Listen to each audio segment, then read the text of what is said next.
ओम नमः शिवाय। शिवजी सदा सहाय। ओम नमः शिवाय। गुरुजी सदा सहाय। जगत वाणी और अर्थ रूप है, इसका प्रतिपादन। वायु देवता कहते हैं, महर्षियों, अब यह बता रहा हूं कि जगत की वागर्थात्मकता की सिद्धि कैसे की गई है। 6 अध्यायों मार्गों का सम्यक ज्ञान मैं संक्षेप में ही करा रहा हूँ, विस्तार से नहीं। कोई भी ऐसा अर्थ नहीं है जो बिना शब्द का हो, और कोई भी ऐसा शब्द नहीं है जो बिना अर्थ का हो। अतः समय अनुसार सभी शब्द संपूर्ण अर्थों के बोध होते हैं। प्रकृति का यह परिणाम शब्द भावना और अर्थ भावना के भेद से 2 प्रकार का है।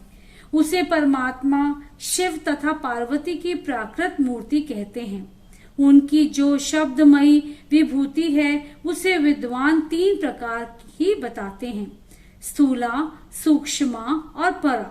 स्थूला वह है जो कानों को प्रत्यक्ष सुनाई देती है, जो केवल चिंतन में आती है। वह सूक्ष्मा कही गई है जो चिंतन की भी सीमा से परे है, उसे परा कहा गया है। वह शक्ति स्वरूपा है, वही शिव तत्व के आश्रित रहने वाली पराशक्ति कही गई है। ज्ञान शक्ति के संयोग से वही इच्छा की उपोदबलिका जो दृढ़ करने वाली होती है, वह संपूर्ण शक्तियों की समिष्टा रूप है। वही शक्ति तत्व के नाम से विख्याता हो समस्त कार्य समूह की मूल प्रकृति मानी गई है।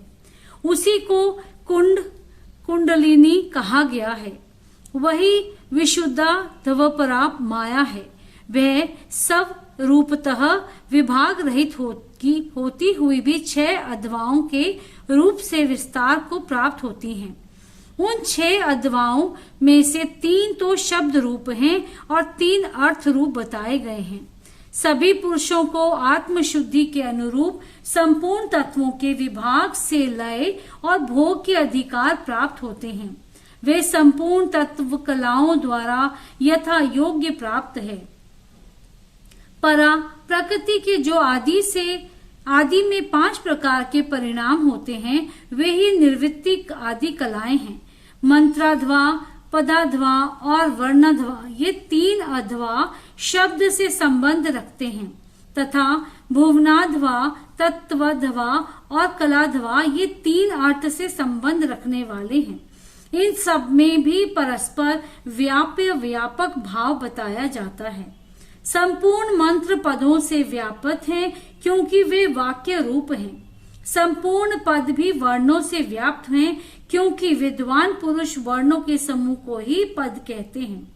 वे वर्ण भी भुवनों से व्याप्त हैं क्योंकि उन्हीं में उनकी उपलब्धि होती है। भुवन भी तत्वों के समूह द्वारा बाहर भीतर से व्याप्त हैं क्योंकि उनकी उत्पत्ति ही तत्वों से हुई है। उन कारणभूत तत्वों से ही उनका आरंभ हुआ है। अनेक भुवन उनके अंदर से ही प्रकट हुए हैं। उनमें से कुछ तो पुराणों में प्रसिद्ध हैं। अन्य भुवनों का ज्ञान शिव संबंधी आगमन से प्राप्त करना चाहिए। कुछ तत्व सांख्य और योग शास्त्रों में भी प्रसिद्ध हैं। शिव शास्त्रों में प्रसिद्ध तथा दूसरे भी जो तत्व हैं, वे सब के सब कलाओं द्वारा यथा योग्य व्याप्त हैं। परा प्रकृति के जो आदि काल में 5 परिणाम हुए, वे ही निर्वृत्ति आदि कलाएं हैं। वे 5 कलाएं उत्तरोत्तर तत्वों से व्याप्त हैं। अतः पराशक्ति सर्वत्र व्यापक है।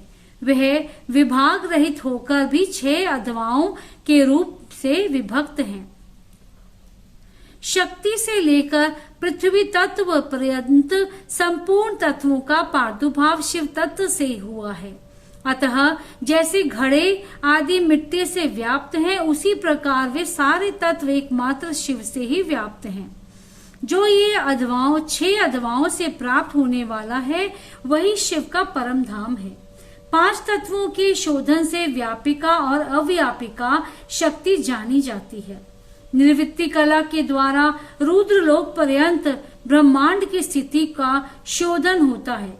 प्रतिष्ठा कला द्वारा उससे भी ऊपर जहाँ तक अव्यक्त की सीमा है वहां तक की शोध की जाती है। मध्यवर्तिनी विद्या कला द्वारा उससे भी ऊपर विद्वेश्वर पर्यंत स्थान का शोधन होता है। शांति कला द्वारा उससे भी ऊपर के स्थान का तथा शांतितीता कला के द्वारा अधवा की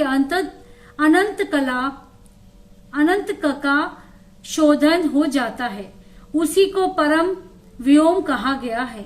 ये 5 तत्व बताए गए हैं जिनसे संपूर्ण जगत व्यापक है। वही साधकों को यह सब कुछ देखना चाहिए। जो अधवा की व्याप्ति को न जानकर शोधन करना चाहता है वह शुद्धि से वंचित रह जाता है, उसके फल को नहीं पा सकता। उसका सारा परिश्रम व्यर्थ केवल नरक की ही प्राप्ति कराने वाला होता है। शक्तिपात का संयोग हुए बिना तत्वों का ठीक ठीक ज्ञान नहीं हो सकता। उनकी व्याप्ति और वृद्धि का ज्ञान भी असंभव है। शिव की जो चित्त स्वरूपा परमेश्वरी पराशक्ति है वही आज्ञा है। उस कारण रूपा आज्ञा के सहयोग से ही शिव संपूर्ण शिव के अधिष्ठाता होते हैं। विचार दृष्टि से देखा जाए तो आत्मा में कभी विकार नहीं होता। यह विकार की प्रतीति माया मात्र है, ना तो बंधन है और ना उस बंधन से छुटकारा दिलाने वाली कोई मुक्ति है। शिव की जो अव्यभिचारिणी पराशक्ति है वही संपूर्ण ऐश्वर्य की पराकाष्ठा है। वह उन्हीं के समान धर्म वाली है और विशेषतः उनके उन विलक्षण भावों से युक्त है। उसी शक्ति के साथ शिव गृहस्थ बने हुए हैं और वह भी सदा उन शिव के ही साथ उनकी गृहिणी बनकर रहती हैं। जो प्रकृति जन्य जगत रूप कार्य है वही उन शिव दंपति की संतान है। शिव करता है और शक्ति कारण, यही उन दोनों का भेद है। वास्तव में एकमात्र साक्षात शिव ही 2 रूपों में स्थित है। कुछ लोगों का कहना है कि स्त्री और पुरुष रूप में ही उनका भेद है। अन्य लोग कहते हैं कि पराशक्ति शिव में नित्य समवेत है। जैसे प्रभा सूर्य से भिन्न नहीं है उसी प्रकार चित्त स्वरूपिणी पराशक्ति शिव से अभिन्न ही है। यही सिद्धांत है। अतः शिव परम कारण है, उनकी आज्ञा ही परमेश्वरी है। उसी से प्रेरित होकर शिव